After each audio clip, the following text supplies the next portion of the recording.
Assalamualaikum warahmatullahi wabarakatuh. Saya Desti Fitria akan memberikan contoh masalah dan menentukan reduksi validitas interpretasi pada Mills dan Habermas. Nah, saya mengambil contoh masalah yaitu bullying.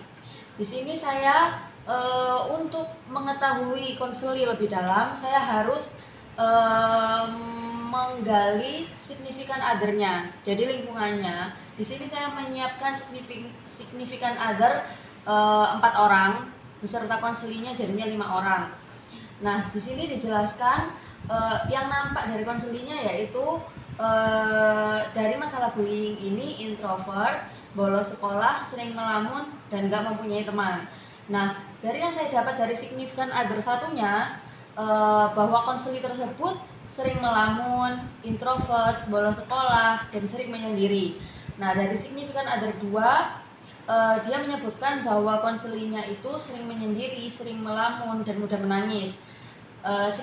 Signifikan other ketiga menyebutkan bahwa dia tidak naik kelas, gak punya teman, dan introvert.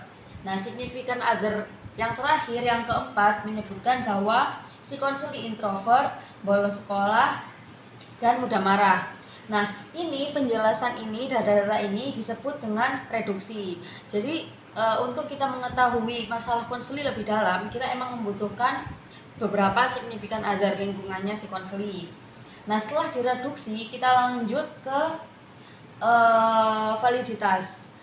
Jadi kita harus menentukan mana yang valid. Nah, dengan mencari persenannya. Nah, di sini bisa dilihat introvert 4 itu dari sumbernya itu introvert itu berjumlah 4 dari konseli sampai signifikan other 4 ditemukan bahwa introvert ini berjumlah 4. Nah, bagaimana cara penghitungannya untuk mengetahui valid atau tidaknya? Yaitu dengan jumlahnya sama dengan 100% dibagi 5 jumlah sumbernya sama dengan 20% dikalikan jumlahnya tadi 4 sama dengan 80% dan seterusnya. Nah, dari jumlah-jumlah ini yang valid hanyalah yang introvert yang 80%. Nah, perhitungan ini disebut validitas. Lanjut yang terakhir yaitu kita di tahap menginterpretasi masalahnya. Di sini masalahnya bullying. Nah, yang valid di sini kan terbukti bahwa introvert. Nah, di sini ditulis introvert. Nah, introvert ini dampaknya apa aja? Yaitu melamun, bolos sekolah, dan menyendiri. Nah, melamun ini mengakibatkan kepikiran, lalu sakit.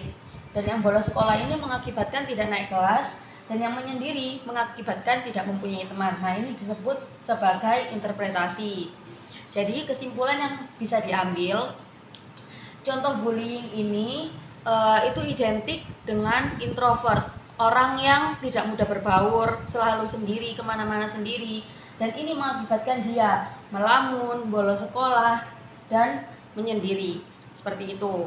Mohon maaf jika penjelasan saya kurang tepat. Saya akhiri. Wassalamualaikum warahmatullahi wabarakatuh.